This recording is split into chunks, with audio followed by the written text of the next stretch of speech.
조금 전에 말씀드린 것처럼 오늘은 창세기 강의를 뒤로 하고 자연의 아름다움을 노래하는 시편 내용으로 잠시 말씀을 전하겠습니다. 저희가 밖으로 나가는 이유는 추운 겨울을 보내고 또 따스한 봄을 맞아서 봄이 가득한 봄의 향기, 또 꽃의 향기, 자연의 아름다움 속에서 성도 간의 교제 시간을 갖는 것이죠. 그래서 우리가 자연 속에서 성도의 교제를 나눕니다. 우리가 자연 안에 있지만 또 실내에서 늘 우리가 예배 드리는데 오랜만에 이제 밖에 나가서 자연을 즐기게 되는데요. 우리가 자연이라고 하는 것은 늘 보고 사는 것이잖아요. 늘 보고 사는 거잖아요. 어느 날 독특하게 자연을 보는 것이 아니라 늘 자연 속에서 삽니다. 근데 이 늘이라는 말이 들어가면 우리가 좀 무시하는 경우가 있죠. 익숙하면 무시한다는 말이 있는 것처럼 늘 보고 사니까 당연히 그런 것처럼 생각할 때가 많습니다. 하지만 자연이라고 하는 것은 보면 볼수록 신비스러운 것이 많죠. 근데 이 신비스러움을 젊을 때는 너무 바쁘고 하는 일이 그냥 어느 곳에 집중하다 보니까 그 자연을 즐기는 젊은이들도 있지만 젊었을 때보다는 좀 연세가 들면서 자연이 좀 더 가까워지는 것 같아요. 그래서 자연 속에서 무엇인가를 많이 느낍니다. 근데 이제 자연 속에서 느끼는 것은 어떤 자연의 아름다움 그런 것도 있지만 사실은 그 속에서 더 느낄 수 있는 것이 뭐냐면 그런 자연이 형성되는 그 모든 것들이 어떻게 이루어졌는가, 어떤 하나님의 창조의 질서, 창조의 신비 이런 것들이 굉장히 많이 들어있음에도 불구하고 많은 사람들이 그런 창조의 영역보다는 그냥 눈에 보이는 것만을 이렇게 즐길 때가 있죠. 눈에 보이는 것만. 아름답다. 이건 시각적으로 느끼는 것이니까 당연한 것입니다. 하지만 우리가 그런 것을 느낌과 동시에 그런 것들이 존재할 수 있는 것이 무엇일까 하는 것들을 생각하는 것이 매우 중요하죠. 오늘 저희가 읽은 시편 19편은 다윗이 하나님께 올린 찬양의 시입니다. 근데 그 찬양의 시 가운데는 무엇을 찬양하느냐? 자연을 통해 드러나는 하나님의 영광을 노래하는 것입니다. 자연 속에 드러나는 하나님의 영광. 그래서 이 내용들을 굳이 깊게 설명할 필요 없이 그냥 읽으면서 느낌대로 이해하는 것이 굉장히 중요할 것 같습니다. 저는 예전부터 가끔 그런 이야기를 했는데요. 시편은 이렇게 감성적인 부분이 더 강하잖아요. 그렇기 때문에 감성 그대로 느끼는 게 참 중요하다. 그래서 이 서양 사람들의 그 신학자들이 많잖아요. 신학자들이 이제 주예를 달면 굉장히 분석적이에요. 분석이 필요하죠. 하지만 시편도 분석이 필요하고 또 누구나 이제 시편 올 때 분석하려는 그런 요소들이 있긴 하지만 그러나 어떨 때는 너무 분석만 하려고 하지 말고 그냥 시편의 음율이 있으니까 그 음율을 따라서 그 말씀 자체가 주는 어떤 느낌을 받는 것도 굉장히 중요하다 하는 생각이 듭니다. 그런 차원에서 오늘은 시간도 그렇지만은 그냥 특별히 해석을 하려기보다는 그냥 이 음률 자체에서 느끼는 것들을 그대로 한번 서로가 이해하는 것이 좋겠다는 생각이 듭니다. 오늘 말씀을 보면 1절에 보면 하늘이 하나님의 영광을 선포하고 궁창이 그의 손으로 하신 일을 나타내는도다 그러죠. 여기 하늘이 나옵니다. 우리가 늘 하늘을 보고 살잖아요. 근데 그 하늘을 보면서 하늘이 하나님의 영광을 선포하고 궁창이 궁창과 하늘을 이렇게 구별한다는 것이 쉬운 것은 아니지만 그러나 같은 의미로서 궁창을 보면 하나님이 하신 손으로 이루어졌다는 것을 볼 수 있다 하는 것을 오늘 본문이 이야기합니다. 그러니까 하늘은 하나님의 영광을 반사하는 거울과 같다 하는 그런 이야기가 되겠죠. 그러니까 이 하늘을 보면 우리가 어떤 느낌이 듭니까? 하늘을 쫙 보면 광대한 하늘이잖아요.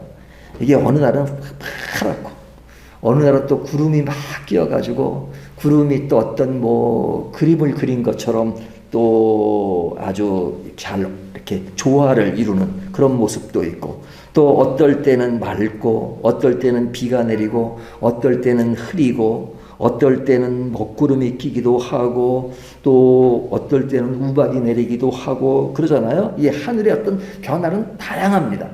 그리고 이제 밤이 되면 캄캄해지고 또 환해지고 또 시간에 따라서 이렇게 변하는 것을 보면 어떨 때는 이렇게 하늘을 이렇게 쳐다볼 수도 있지만 이렇게 누워서 보면 하늘이 쫙 펼쳐지잖아요.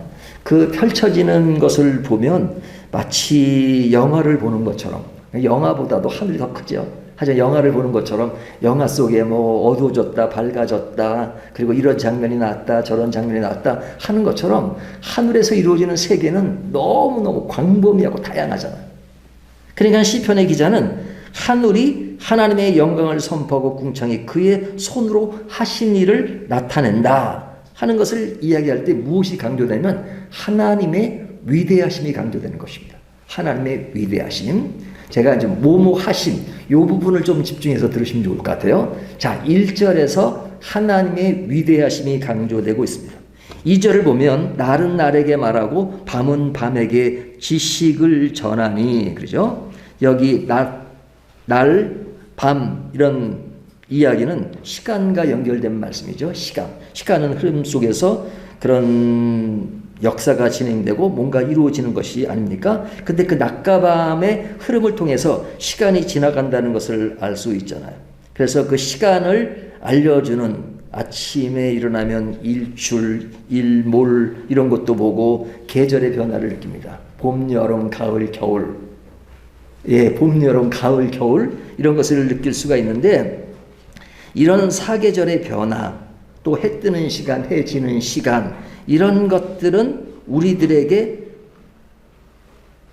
반복적으로 이루지만 그 반복적으로 이루어지는 것들이 굉장히 어떤 그 질서에 의해서 규율에 의해서 이루어지잖아요. 약간의 차이가 있지만 해 뜨는 시간, 해 지는 시간 이런 것들이 1년을 이렇게 딱 터놓고 보면 그것이 어느 그 흐름을 큰 변화 없이 이루어지는 것을 보고 그 계절의 변화에 따라서 꽃도 피고 꽃도 지고 그리고 어떨 때는 그 자연의 변화에 따라서 예고하는 것이 있잖아요. 구름이 많이 끼면 또 비가 온다는 것을 알고 그래서 우리가 우산도 준비해야 되고 또 겨울이 되면 또 두꺼운 옷을 또 준비해야 되고 하는 이런 어떤 시간의 변화 속에서 이루어지는 그래서 우리의 삶의 변화를 그 흐름 따라서 가게 하는 마치 하나님의 말씀하신 것 같습니다. 하나님이 말씀하시면서 이렇게 살아가는 삶의 여정 이런 것이다 하는 차원에서 날은 날에게 말하고 밤은 밤에게 지식을 전하니 이것은 하나님의 말씀하심이 강조됩니다. 1절이 하나님의 위대하심을 강조한다면 2절은 하나님의 말씀하심이 강조되고 있습니다.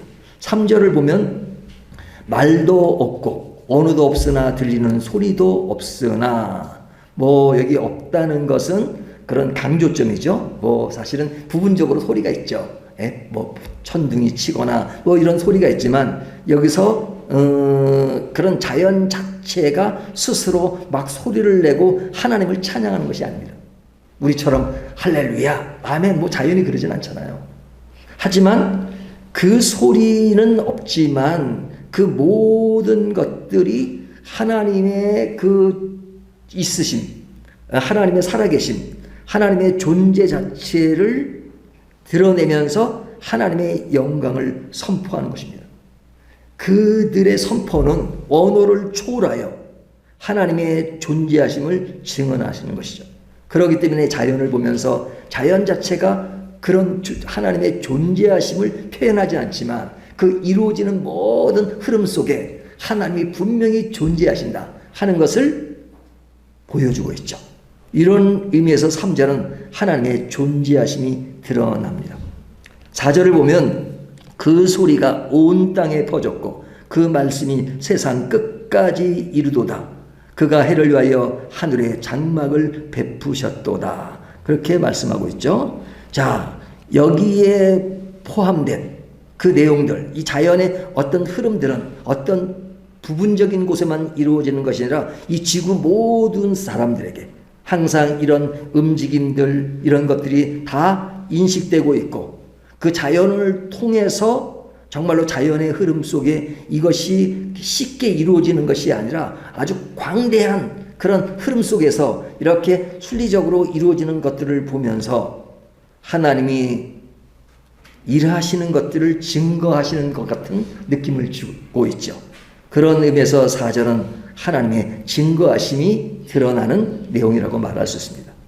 5절을 보면 해는 그의 신부를 맞이하는 신랑 같고 경주를 즐기는 장사 같아서, 여기 태양이 나오잖아요. 해가 나오잖아요. 해는 신랑의 신부를 맞이하는 기쁨, 또 경주를 즐기는 장사처럼 어떤 그 자체의 어떤 아주 그 우뚝 서 있음, 그것이 있음으로 인해서 기쁨을 주고 그것이 있음으로 인해서 어떤 격려가 되는, 그래서 그것이 모든 것을 이끌어가는 하나님의 법칙을 보여주고 그 법칙을 따라서 기쁨으로 그 임무 수행을 하는 그런 모습을 보여주잖아요. 그런 차원에서 이 5절은 하나님이 자신을 보여주시는 모습, 보여주심에 대한 그런 내용들이 우리들에게 전달됩니다. 그리고 6절을 보면 그의 떠오름은 하늘 이 끝에서 나와서 그의 해전함은 저 끝까지 이르니 그 열기에서 피할 자가 없도다. 해의 순환, 해의 움직임, 뭐 이런 것을 얘기하는데, 해 자체가 있으면 이 모든 것이 움직이는 그런 것, 해를 통해서 이렇게 비춰지는 그것은 하나님의 임재를 연상하게 되죠. 하나님의 임재, 그 하나님의 임재가 있기 때문에 우리가 살 수 있는, 그리고 우리가 삶의 가치가 있는 그런 것들을 어떤 태양의 그 존재 자체, 그것이 행하는 그 모든 것에서 하나님이 우리와 함께 계시고 임재한다는 것을 자연 환경을 통해서 느낄 수 있도록 해줍니다. 그래서 오늘 본문 1절에 6절까지는 이런 흐름들을 이야기해요. 이런 흐름들이 이제 우리가 자연을 보면서 무엇을 느껴야 되느냐, 오늘 말씀을 정리하면 하나님의 존재하심, 하나님의 임재하심, 하나님의 증거하심, 하나님의 보여주신 하나님의 그 모든 것들을 메시지로 전달해 주시는 그런 내용들이 우리에게 선포되고 있는 것이죠. 우리가 아시다시피 하나님은 눈에 보이지 않습니다.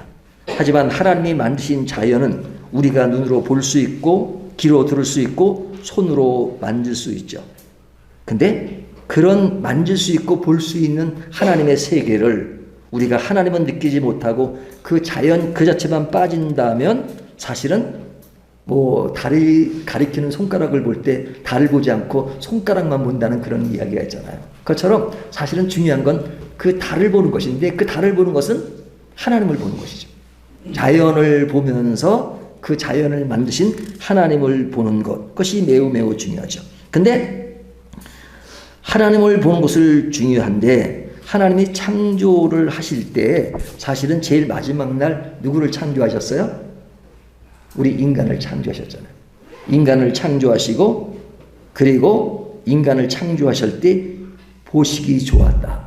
다른 창조물을 할 때 보시기 좋았다라고 하는데, 인간을 창조하실 땐 더 강조점으로 심히 보시기 좋았더라고 말씀하시죠. 그러니까 하나님은 자연 만물을 창조하시고 인간을 만드셔서 그 자연의 아름다움이 인간을 통해서 더 아름답게 만드신 것이, 그리고 인간을 향해서 만물을 다스리라 이렇게 말씀하셨어요. 그렇다면 자연 속에서 이루어지는 인간의 모습이 그 자연을 더 아름답게 만들고 자연의 가치를 더 드높이고 자연을 하나님이 만드셔서 하나님이 우리 인간들이 마음껏 누리도록 하신 그런 모든 흐름의 주체를 인간에게 부여하셨다는 건 너무너무 감사한 것이죠.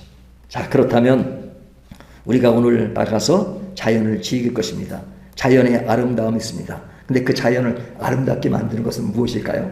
우리가 자연을 보고 느끼는 것도 중요하지만 그 자연을 더 아름답게 만드는 것은 하나님이 만드신 성도들이 그 자연의 하나님의 가치를 느끼고 하나님의 임재를 느끼고 하나님의 증거하심을 느끼고 하나님의 보여주심을 느끼고 하나님의 말씀하심을 느끼고, 그러면서 성도의 교제가 자연 속에서 어우러질 때 우리들의 만남은, 우리들의 모임은, 우리들의 같이 지내는 것은 더 아름다운 시간이 될 수 있다는 것을 본문이 메시지로 전하고 있습니다.